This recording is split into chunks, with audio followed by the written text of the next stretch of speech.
저는 오늘 전심, 사랑의 속성이라는 제목으로 주의 말씀 증거합니다. 지난주 저희 큰딸이 이제 생일을 맞았어요. 그러면서 생일 선물 뭐 사줄까 했더니 보바 사달라고 그래서 버블티 먹으러 같이 걸어가고 있는데요. 옛날 이야기를 잠시 나눴어요. 지금은 이제 저마다의 기준에 따라서 좀 다른 평가가 있을 수 있는데요. 저희 딸이지만 어렸을 때는 꽤 예뻤습니다. 특히 유치원 시절 이럴 때는요, 뭐 가끔 모델 제의도 받고 아동 모델 제의도 받고도 할 만큼 내가 이뻤어요.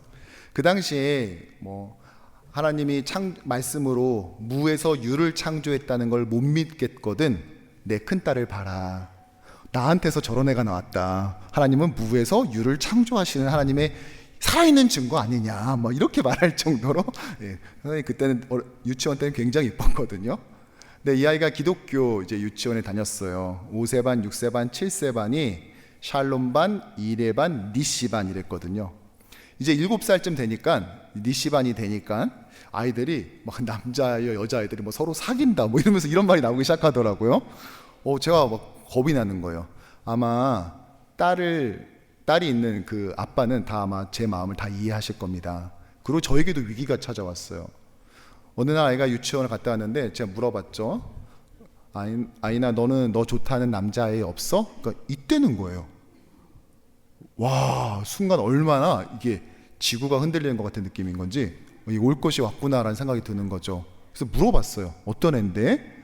그랬더니 어떤 애 남자의 이름을 대더라고요. 그때 아이들이 서로 막 질문했나 봐요. 서로에게 막 이렇게 막 사귀는 게 막 이렇게 되니까 애들이 뭔지도 모르면서 넌 우리 반에서 누가 제일 좋아? 막 이런 거 서로 묻고 막 이런 게 유행이었나 봐요. 그래서 저희 딸도 물어봤대요. 그 남자애한테 너는 우리 니시 반에서 누가 제일 좋아? 그랬더니 그 남자애가 갑자기 얼굴이 빨개지면서 이렇게 대답했습니다. 너. 그런 거예요. 제일 활발하고 잘 까부는 그런 친구였었는데, 그리고 이 아이가 용기를 내서 저희 딸한테 질문을 한 거죠. 너는? 와, 여기까지 오니까 제가 숨이 막히는 것 같았어요. 그래서 너 뭐라고 그랬어? 뭐라고 그랬어? 했더니 이렇게 말했대요. 난 우리 니시반 친구들 모두가 좋아 라고 했대요. 역시 밀당의 귀재다 라고 생각을 했어요. 무엇이죠? 제 딸은 그때까지만 해도 사랑이 가지고 있는 한 가지 속성, 즉 배타성을 몰랐던 것입니다. 이 반에서 제일 좋으면은 그 사람, 그리고 나머지로 분류된다는 이 사실을 말이죠. 내가 너가 좋으면은 나머지는 그거에 못 미치게 된다라는 이 배타성을 이 아이는 몰랐다는 것이죠. 사실 사랑에도 속성이 있습니다. 속성, 사물의 특징이나 성질 말이죠. 사랑의 사도 요한은요, 사랑의 편지인 요한 1서를 통해서 먼저는 사귐, 주님과의 코이노니아가 하나님과 우리의 사랑의 시작임을 알려줬어요. 하나님은 우리를 사랑하시지만 그렇다고 있는 그대로 머물길 원치 않으십니다. 빛이신 하나님 앞으로 나오도록, 즉 회개를 통하여 더 깊은 교제에 나오는, 즉 회개는 사랑의 고백임을 또한 말했습니다. 또한 사랑한다면 그 사람이 원하는 걸 해주는 것 아닙니까?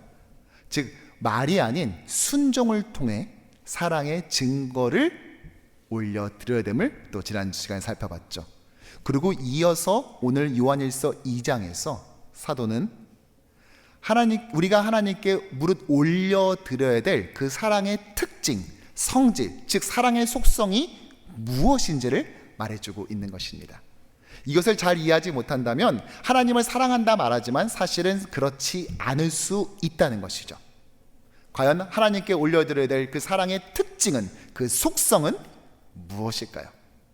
바라기는 오늘 이 아침에 오신 주님의 모든 백성들이 하나님이 우리에게 기대하시고 원하시는 그 사랑의 속성을 제대로 깨닫고 익혀서 그 사랑 가운데 더 깊은 그 사랑의 차원으로 들어가는 저와 여러분 되기를 주님의 이름으로 간절히 축원합니다. 사랑의 사도 요한은요, 2장 중반절에 딱 접어들면서 갑자기 이 편지의 독자들을 쉼없이 부르기 시작해요. 먼저 12절에선 자녀들아 라고 부르더니 13절에서는 아비들아 청년들아 라고 부르고 14절에선 아이들아 아비들아 청년들아 이렇게 부릅니다. 한 번, 두 번, 세 번 호칭이 계속해서 등장하는 것이죠. 자, 그렇다면 여기서 말하는 자녀와 아비, 아이와 청년은 과연 누구를 말하는 것일까요? 어떤 이들은요, 이것이 정말 그 연령별로 성도들을 구분한 거다, 나이대로 묶어놓은 거다 라고 말하기도 하고요. 또 어떤 쪽에서는요, 에이 설마 그럴 리가, 이것은 영적인 걸 말한다. 즉 여기서 아이는 진짜 아이가 아니라 영적 아이를 말하는 것이고, 아비는 생물학적 아비를 말하는 것이 아니라 영적 아비, 즉 지도자를 말하는 것이다 라고 주장하기도 합니다. 여러분은 어떠세요?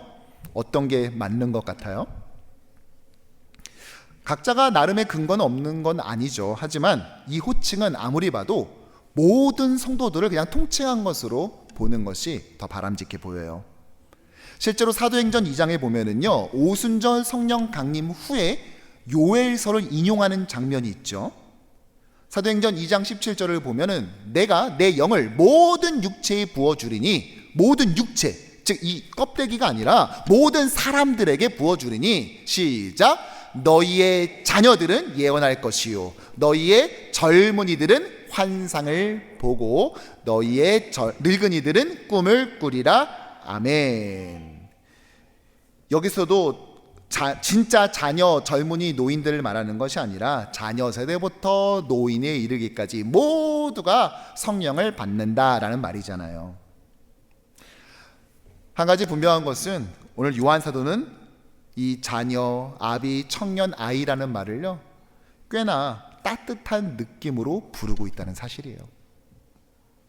특히 요한은요, 이 부분에서 내가 너희에게 쓰는 것은 이라는 말을 무려 6번이나 반복하고 있어요. 세 절을 동안 6번을 반복한다고요. 즉 자신이 이걸 왜 썼는지, 이 편지를 기록한 목적을 말해주고 있는 것이죠. 무엇이었습니까? 사도는 이 편지를 통해 우리로 하여금 뭘 알게 하기를 원했던 것입니까? 12절부터 14절까지를 우리 한번 같이 읽어보도록 하죠. 자녀들아, 내가 너희에게 쓰는 것은 너희 죄가 그의 이름으로 말미암아 사함을 받았음이요, 아비들아, 내가 너희에게 쓰는 것은 너희가 태초부터 계신 이를 알았음이요, 청년들아, 내가 너희에게 쓰는 것은 너희가 악한 자를 이기었습니다. 아이들아, 내가 너희에게 쓰는 것은 너희가 아버지를 알았음이요, 아비들아, 내가 너희에게 쓴 것은 너희가 태초부터 계신 이를 알았음이요, 청년들아, 내가 너희에게 쓴 것은 너희가 강하고 하나님의 말씀이 너희 안에 거하시며 너희가 흉악한 자를 이기었음이라. 아멘. 길게 돼 있지만요, 핵심은 딱 두 가지입니다. 첫 번째는 너희는 하나님을 안다. 너희는 하나님을 안다. 두 번째는 너희는 죄사함을 받아 사탄을 이겼다. 죄악을 이겼다 라고 말해주는 거예요. 하나님을 안다라는 것은 지식이 아니라고 했죠. 경험, 즉 요한일서에선 교제하는 코이노니아를 말한 것입니다. 자, 그럼 정리해 볼까요? 예수를 믿어 죄사함을 받은 저와 여러분들은 하나님과의 그 깊은 교제를 통해 죄악을 이기며 살아가고 있는 것입니다. 죄를 이기라고 쓴 게 아니에요. 이미 죄를 이기고 있는 것입니다. 여러분 정말 멋지지 않습니까? 저와 여러분들이요, 죄를 이미 이기고 살고 있는 거예요. 물론 우리의 삶에 계속 회개가 이루어져야 되지만 동시에 우리가 잊지 말아야 될 것은 우리는 동시에 승리도 경험하고 있다는 것입니다. 너무 죄에만 매달려서 맨날 지는 것처럼 바라보지 마시고 전체의 형국을 바라보십시오. 우리가 대단해서가 아니라 우리의 대장 예수께서 이미 큰 전쟁의 향방을 이겨버리셨고, 주께서 또 우리에게 도우시는 분 성령을 보혜사로 보내주사 날마다 우리의 삶 가운데 승리를 지금 경험하고 있는 거예요. 그러니까 죄만 보지 말고 우리의 승리도 보자고요. 이걸 같이 해야 균형 있는 신앙이 되는 것입니다. 정말 멋진 성도들이죠. 정말 세상이 감당하지 못할 그런 영광스러운 천국의 군대 아닙니까? 우리 옆에 있는 분들과 함께 이렇게 격려했으면 좋겠습니다. 당신은 이미 이기고 있습니다. 당신은 이미 이기고 있습니다. 표정은 전혀 이기지 못한 표정이에요. 다시 표정도 같이 담아서 너무 진정성이 안 느껴졌어요. 지금 다시 당신은 이미 이기고 있습니다. 시작. 당신은 이미 이기고 계십니다. 아멘. 아멘. 이게 저와 여러분들의 정체성입니다. 패잔병청 구지 마세요. 이미 승리를 이루어 가고 있는 자다운 그런 삶의 모습을 여러분 보여주십시오. 그것이 주님께서 우리에게 또 이 사도를 통해서 말해주는 주님의 따뜻한 격려인 것입니다. 하지만 사도는요, 여기서 멈추지 않아요. 이 놀라운 하나님과의 사귐, 코이노니아를 위해 반드시 주의할 것이 한 가지가 있어요. 그것이 무엇이냐? 15절의 말씀입니다. 시작. 이 세상이나 세상에 있는 것들을 사랑하지 말라. 아멘. 이 세상 또는 이 세상에 있는 것들을 사랑하지 말래요. 왜요?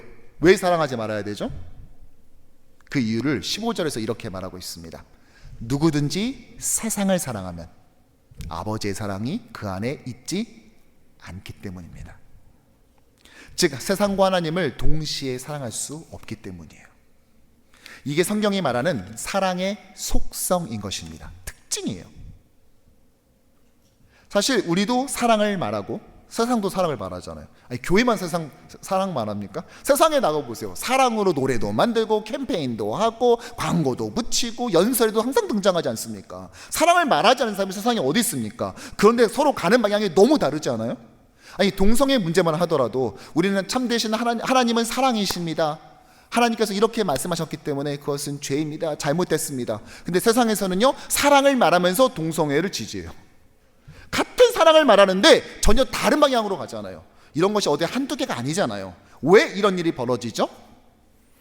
사랑은 무엇인가를 서로 다르게 정의하기 때문이에요. 세상은 사랑이 무엇이다라고 누가 정의합니까? 정부에서 해줘요? 윤리학자들이 해줍니까? 아니요. 자기 스스로 합니다. 스스로가 사랑이 무엇인지 결정하는 거예요. 당시 다신론 사회에서 이 신을 예배하면서 동시에 다른 신을 얼마든지 섬길 수 있었습니다. 세상은요, 사랑에 대해서 얼마든지 나누어질 수 있는 것이라고 말해요.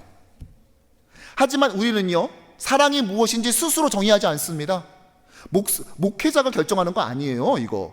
대신 우리는 뭘 보죠? 성경을 봅니다. 왜요? 우리는 사랑이 뭔지 모르니까.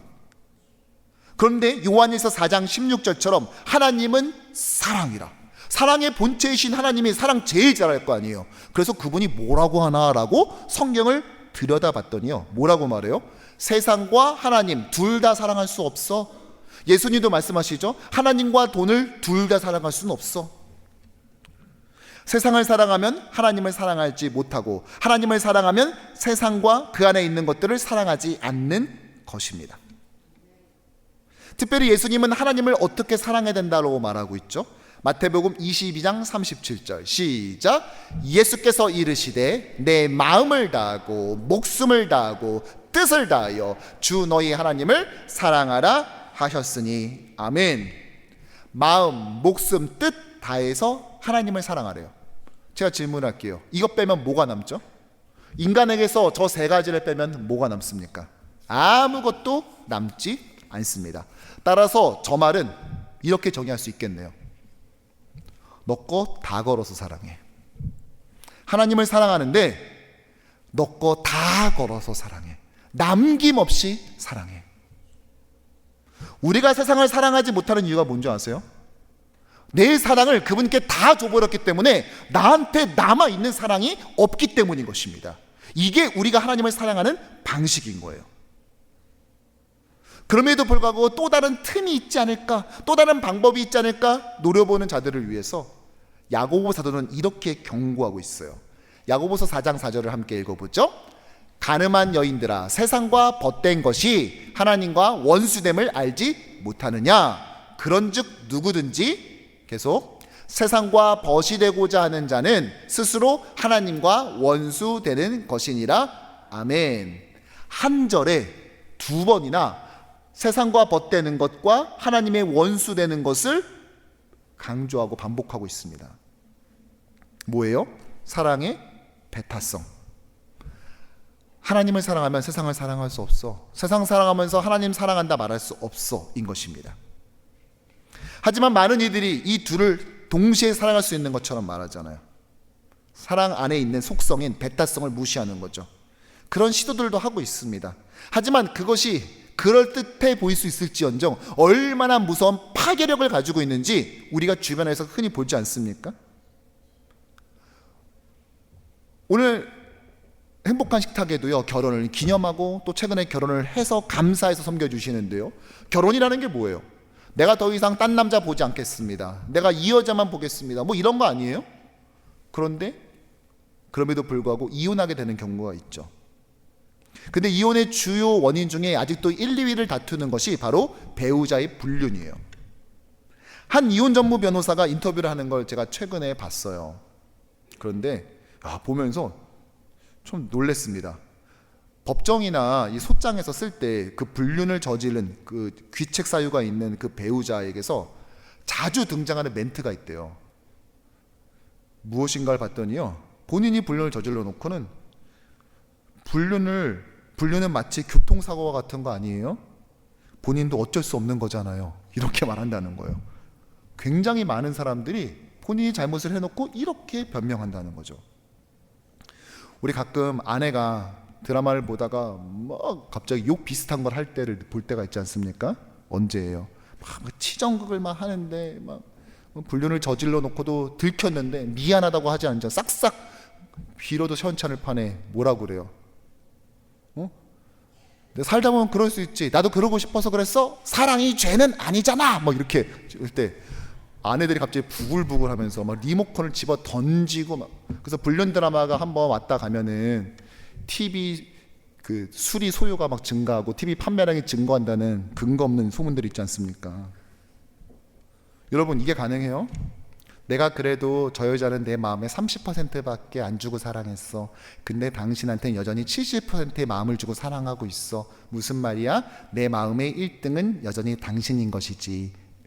여러분, 이 말을 듣고 어떤 아내가 역시 자기밖에 없어, 자기는 언제나 신실한 것 같아, 막 이렇게 대답하는 사람 보셨어요? 둘 다 미친 겁니다, 이거는요. 하나님을 사랑한다면서 세상을 사랑한다는 건 이런 거예요. 사람에게도 안 통하는 것을 우리가 하나님께 드린다고 말해서는 안 되지 않겠습니까? 하나님은 그렇다고 결코 우리에게 일방적인 전심을 요구하는 것이 아닙니다. 먼저 다 걸고 사랑하셨죠. 자신의 아들 독생자 예수 그리스도를 십자가에 내어주셨잖아요. 요한에서 4장 10절은 이걸 이렇게 말합니다. 함께 읽어보죠.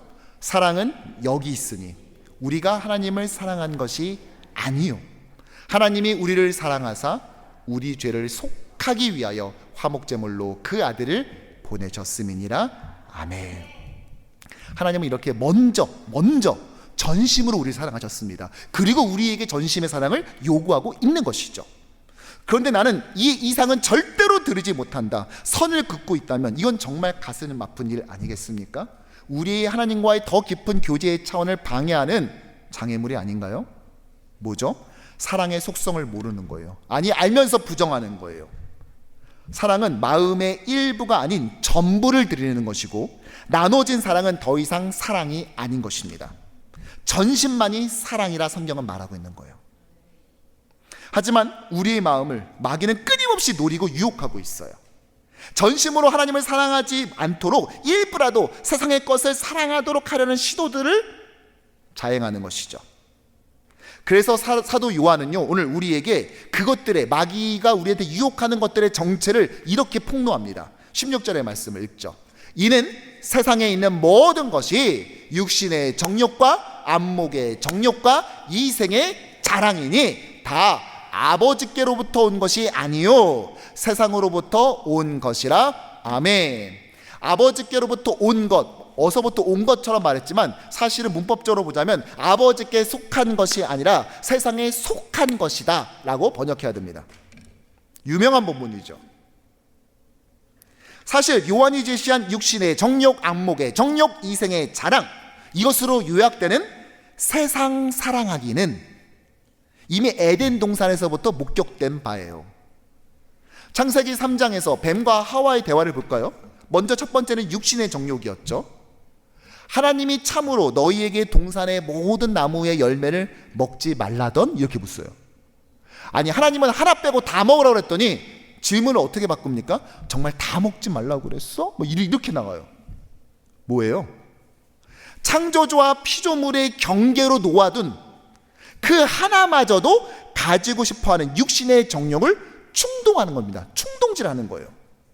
하나 빼고 모두를 그냥 모두 빼라고 둔갑시킨 겁니다. 99%를 0%로 만들어 버렸어요. 우리 인간관계에서도 그런 걸 경험할 때가 있잖아요. 지금까지 막 챙겨주고 나름 최선을 다해 섬겨주었는데, 아니, 한 가지에 꽂혀서, 그것도 팩트도 아니고 그냥 혼자 오해해가지고 토라지고 서운해하는 경우를 우리가 보잖아요. 뭐죠? 우리 육신 근원 저 깊은 곳에 있는 어두움과 부정적 에너지를 휘젓고 있는 것입니다. 자, 뱀의 이 육신의 정욕의 충동을 받았어요. 자, 이 뱀의 멘트를 듣고 나니까 그 다음에 어떤 일이 벌어지죠? 안목의 정욕입니다. 그 나무를 본즉 먹음직도 하고 보암직도 하고 지혜롭게 할 만큼 탐스럽기도 한 나무인지라. 여러분, 가끔 보면은요, 이 자매들 중에 유난히 쉽게 사랑에 빠지는 경우가 있어요. 이런 걸 전문 용어로 금사빠 이렇게 말을 하는데, 금방 사랑에 빠지는 사람들이란 뜻이에요. 이런 거죠. 뭐 MT 같은 데 가서 한 형제가 막 이렇게 짐을 나르는데, 이게 여름이냐 옷을 얇게 입은 거죠. 그런데 그 형제의 뒤쪽 견갑골을 삐집고 나온 후면 삼각근과 승모근을 딱 보면서 반해버리는 거예요. 또는 막 내가 얇게 셔츠를 올렸더니 여기서 나온 예고 없이 만나게 된 그 형제의 뽀얀 팔뚝에 어울리지 않는 전완근을 보면서 갑자기 사랑을 느끼는 겁니다. 전완근이 뭔지 아세요? 이 앞쪽에 있는 근육이 다 전완근이에요. 평소 관심도 없던 그 형제가 갑자기 다르게 보이는 거예요. 뭐 이런 거는 뭐 얼마든지 있을 수 있는 일이지만, 문제는 아담과 하와 역시요, 갑자기 그 나무의 열매가 달라 보이기 시작했어요. 동산 중앙에 있어서 맨날 오며가며 봤던 게 그날따라 갑자기 먹고 싶고 갑자기 탐스러운 신비의 열매로 바뀌어버린 것입니다. 그러니까 어떻게 해야 되죠? 이생의 자랑. 넘겨주실까요? 그것을 먹는 날에는 너희 눈이 밝아져 하나님과 같이 된다. 이생의 자랑을 영어 성경에서는 자신이 가진 것과 하는 일에 대해 자랑하는 것이라 라고 번역했어요. 하나님을 찬양하고 경외하는 대신 그분의 영광을 탐하는 교만을 드러내는 것이죠.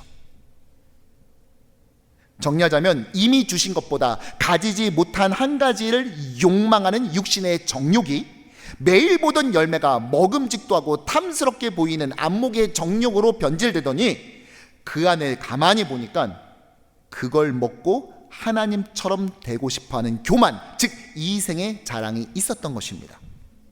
이러한 영적 불륜을, 영적 간음을 우리는 어떻게 막을 수 있을까요?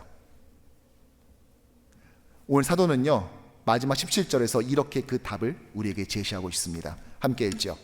이 세상도 그 정욕도 지나가되 오직 하나님의 뜻을 행하는 자는 영원히 거하느니라. 아멘. 그 죄의 달콤함에 유통기한이 짧다는 것을 기억하는 것입니다. 화려해 보였던 세상도, 부릴 듯 잃었던 정욕도 결국은 지나가는 거예요. 여러분, 지금 무엇을 욕망하십니까? 그것이 여러분들을 얼마나 괴롭히고 있어요? 그런데 여러분, 조금만 참아보세요. 어차피 지금까지는 참으셨으니까 하는 김에 조금만 더 참아보세요. 지금은 그것이 영원히 사라지지 않을 감정의 마음 같지만 조금 지나면요, 결국 그것도 사라집니다. 갖고 싶은 마음도, 미움도, 그 어떠한 분노도요, 시간이 지나면은요, 조금씩 그 빛을 잃어가요. 원래 세상이랄 것이라는 것은 다 그런 거예요. 그것이 흉악한 것이든 또는 그것이 화려한 것이든. 만약에 시간이 지나서 감가생각되지 않다면 큰 슬픔을 당한 우리는 도대체 무슨 재간으로 살아남을 수 있겠습니까? 슬픔의 강도가 계속 그 상태를 유지한다면, 아니, 우리 중에 살아남을 수 있는 사람이 있겠어요? 세상의 것은 결국은 다 사라지고 지나가고 감퇴되고 줄어들고 어느 순간엔 그래서 빗발에서 그게 뭐였는지도 잊혀지기 마련인 것입니다. 우리가 욕망하는 것, 우리가 그토록 갖고 싶어하는 정체가 바로 그런 거라는 거예요. 반면 하나님의 뜻대로 행하는 모든 것, 그런데 엄청난 뭘 하고 이런 게 아니라 요한 1서에서 하나님의 뜻을 행하는 건 뭡니까? 하나님과의 사귐, 코이노니 아닙니까? 그것은 어떻다고요? 영원하다는 것입니다. 이 땅에서도 하나님과 사귀고 또 이 땅의 이후의 삶에서도 하나님과 사귀게 된다는 것이죠. 이것만이 영원해요. 여러분들이 부러워하는 세상과 세상의 것은 무엇입니까? 저도 없다고 말하지 못해요. 저도 갖고 싶어 몸부림치고 도달하고 싶어서 안 달랐던 것들이 왜 저라고 없었겠습니까? 제가 얼마 전 니카라과 선교사님으로부터 선물 하나를 받았어요. 오시면서 빈손 오이 그랬다고 그곳에서 만든 공예품을 하나 선물해 주셨거든요. 제가 그걸 갖고 나와봤어요. 이렇게 생긴 품이에요. 이게 이쪽은 새 모양이고 이쪽은 벌 모양인데요. 이 도기 같은 걸로 이렇게 빚어서 만들고 앞에 색칠을 한 이제 거기에 공예품인가 봐요. 봤더니 뒤에 구멍에서 봤더니 이게 소리도 나더라고요. 이걸 받았어요. 근데 이걸 딱 받자마자요, 저는 어린 시절 한 장면으로 빨려 들어가는 것을 느꼈습니다. 아마 초등학교 저학년이나 유치원쯤 다녔을 때 같은데, 제 아버님이 목사님이시잖아요. 부모님이 신방을 가기도 하지만 때로는 집사님들이 저희 집을 방문하기도 했어요. 그날은 한 딸 둘을 데리고 저희 집에 왔었던 걸로 기억해요. 근데 저보다 한 좀 누나였어요. 몇 살 위에 누나였거든요. 그리고 두 분 이제 어른들끼리 서로 같이 막 얘기도 하시고 설교도 듣고 예배도 들으시고 한 거예요. 근데 저희는 너무 따분하죠. 같이 놀면 되겠지 하지만 남자애들과 여자애들이 노는 방식이 다르잖아요. 그래서 제 동생이랑 저희끼리 남자들끼리 놀고 같이 온 누나들은 자기들끼리 이렇게 있는데, 신방이 다 끝나고 난 다음에 이제 돌아가실 때가 된 거예요. 근데 그때 저희 집에 뭐가 있었냐면은 얼마 전에 뭐 이렇게 이런 거 만드는 공장이 있었는데 그것이 폐업하게 되면서 누가 이거를 잔뜩 갖다 줬어요. 근데 이제 다 나눠주고 이제 딱 4개만 제가 건진 겁니다. 그래서 딱 4개를 양이었는지 뭐 돼지였는지 뭐 그런 모양이었는데 한 요 정도 크기에 이렇게 흙으로 이렇게 만든 이렇게 도기 같은 게 있었어요. 요게 딱 제 책상에 4개가 있었습니다. 2개 이렇게 있었어요. 사실 가난한 목회자 집안에서 자라서 저랑 제 동생이 가져놀았던 로봇가 총 4개였는데 2개는 불의의 장애를 가지고 있었어요. 이게 팔이 없고 다리가 없고 막 이랬어요. 그래도 그게 재밌어서 항상 그냥 같이 놀았었거든요. 근데 모처럼 성한 장난감이 생긴 거예요. 뭐 장난감이라도 그렇죠. 뭐 장식품 같이 그게 책상에 딱 놓아둔 거예요. 근데 이 방문이 마치고 집사님이 돌아가시는데, 아니 그동안 이 어린 그 딸 둘이 가만히 기다려주고 있었으니까 얼마나 고마워요. 근데 이 뭐 아들만 있는 집안에 뭐 딱히 뭐 줄만한 게 없지 않습니까? 아버님이 쭉 둘러보다가 제 책상에서 덩크를 발견한 거예요. 그래가지고 너희들 일로 와봐 하면서 이거 가지고 가 하면서 이거 그 누나들한테 준 겁니다. 저한테 동의도 없이 이거를 준 거예요. 나한테 성한 몇 안 남은 장난감인데 이거를 준 거죠. 그 순간 제 안에서 무엇인가가 막 올라오기 시작하는데 그 서러움과 억울함, 세상의 모든 것을 다 잃어버리는 것 같은, 마치 내 자식이 팔려가는 듯한 그런 느낌 있지 않습니까? 그게 보는데 계속 눈이 글로 이렇게 따라가는 거예요. 그러면서 광선아 이제 집사님들 가는데 인사해야지 라고 하는데, 이미 저는 이게 참다 못해서 이제 이 집을 나가면, 저 누나들 이 집을 나가면 이제 저희 친구들과 갑작스럽게 이런 생이별을 해야 되는 것 아닙니까? 기약 없는 이별. 저도 모르게 눈물이 팡 터져 나온 거예요. 여러분, 눈물을 흘리면서 인사를 하는 것이 여러분 가능할까 싶지만요, 가능합니다. 하나님과 세상은 동시에 사랑할 수 없지만 가능하더라고요. 안녕히 가세요 하면서 인사를 하는데 놀라셨나 봐요. 제가 울음을 한동안 못 그쳤거든요. 나중에서야 왜 울었는지 알게 됐어요. 그 집사님이 미안했는지 나중에 초코파이 한 박스랑 그 생이별을 하게 된 그 4명의 친구들을 같이 다 모셔서 저희 집에 나중에 가져오셨어요. 그때 생각이 딱 나더라고요. 여러분, 전 진짜 그때요 세상을 잃어버렸어요. 내 모든 소유가 다 팔려나가는 것 같았고, 세상에 이제 내 것은 아무것도 없구나. 다음에 어떤 손님이 오면 그때는 내 무엇을 또 내줘야 되나. 그때는 정말 그것이 저한테 너무나 강렬한 기억이었던 것 같아요. 거기를 욕망하고 가지고 싶고 그것에 나의 모든 것이 있는 것처럼 말하는 것이죠. 그런데 이제 제가 이번 달 말이면은 한 이제 2주 일정으로 이제 잠깐 한국으로 부모님 뵈러 휴가를 다녀오게 되는데요.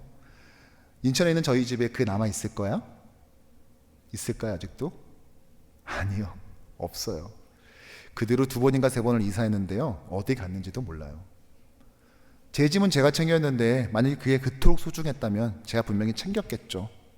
근데 그거 돼지인지 손지도 지금 기억 못하고 있잖아요. 제가 세상의 것은 이런 겁니다. 여러분들이 그토록 욕망하는 그것, 가지고 싶었던 것, 그 정체는 바로 이런 것입니다. 그거 없으면 죽어버릴 것 같고, 내 삶이 부정당하는 것 같고, 내 이민 생활은 실패한 것처럼 느껴지겠지만 여러분, 그렇지 않습니다. 우리는 이미 가져야 될 것을 다 챙긴 자들입니다. 하나님을 가졌고, 하나님의 아들 독생자 예수를 나의 주인으로 모시고 있으며, 그분 안에서만 누릴 수 있는 코이노니아, 참된 교제를 가졌는데, 이거는 유통기한이 무려 영원입니다. 그래서 시티스터들은 오직 한 번뿐인 인생이라는 시에 이렇게 썼죠. 오직 한 번뿐인 인생, 정말 단 한 번뿐인 인생, 덧없는 그 시간도 곧 멈추겠지? 그러면 이내 내 주님을 만날 그날이 오고 나는 그분의 심판석 앞에 서겠지? 오직 한 번뿐인 인생 속히 지나가리라.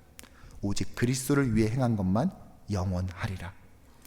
오직 한 번뿐인 인생, 참으로 짧은 세월로 날마다 짐과 희망과 두려움으로 얽혀있고, 자아를 위하여 살거나 주의 뜻대로 살면서 날마다 시간의 지능으로 내가 빚어야 하니, 오직 한 번뿐인 인생 속히 지나가리라. 오직 그리스도를 위해 행한 것만 영원하리라. 아멘. 주님께서 우리에게 원하시는 사랑은 배타성을 가지고 있습니다. 세상을 견눈질하지 않는 사랑, 세상 한번 보고 하나님 바라보면서 이 둘 다를 사랑할 수는 없는지 탐색하기를 포기해야 됩니다. 이제는 하나님만을 사랑해야 됩니다. 그렇게 하면서 나아갈 때 영원한 것을 우리에게 허락하시되, 그 기쁨은 이전에 느끼지 못했던 더 깊은 차원의 코이노니아의 경험을, 그 행복과 평안을 우린 진정 누릴 수 있게 될 것입니다. 우리 옆에 있는 분들과 함께 이렇게 권면했으면 좋겠습니다. 그거 다 지나갑니다. 그거 다 지나갑니다. 주를 위한 것만 영원합니다. 남김없이 사랑합시다. 전심으로 사랑합시다. 말씀을 정리하죠. 성경은 배타적인 사랑을 하라는 것이 아니에요. 교회 다니는 사람만 사랑하고 비기독교인 미워하고 저주하라는 말이 아니라고요. 성경은 사랑 안에 배타적 속성이 있음을 기억하라는 것입니다. 여러분, 하나님은 사랑입니다. 사랑의 원형이자 본체라고요. 따라서 세상이 아닌 오직 하나님만을 사랑할 때 우리는 참된 사랑을 깨닫게 되고, 비로소 그때서야 우리는 이타적인 사랑을 할 수 있게 되는 것입니다. 내가 다른 사람을 어떻게 사랑합니까? 그런데 내가 하나님을 사랑하는데 세상을 사랑하지 않고 오직 하나님을 사랑할 때 더 깊은 교제의 차원에 들어가게 되고, 그 자만이 이웃을 사랑하는 놀라운 기적과 같은 일을 경험할 수 있게 되는 것이죠. 세상의 화려함과 명성은 유통기한이 짧습니다. 반면 하나님의 뜻을 알고 그분과의 교제는 영원하죠. 그리고 하나님과 세상 둘 다를 사랑하는 방법은 없습니다. 그러므로 사랑하는 성도 여러분, 우리 이제 전심을 다해 주님을 사랑합시다. 영원한 것을 욕망합시다. 사랑은 모두 걸고 하는 것입니다. 마음과 목숨 뜻 모든 것을 던져가며 주님만을 사랑하는 아이요, 자녀요, 청년이요, 아비 되기를 주님의 이름으로 간절히 축원합니다.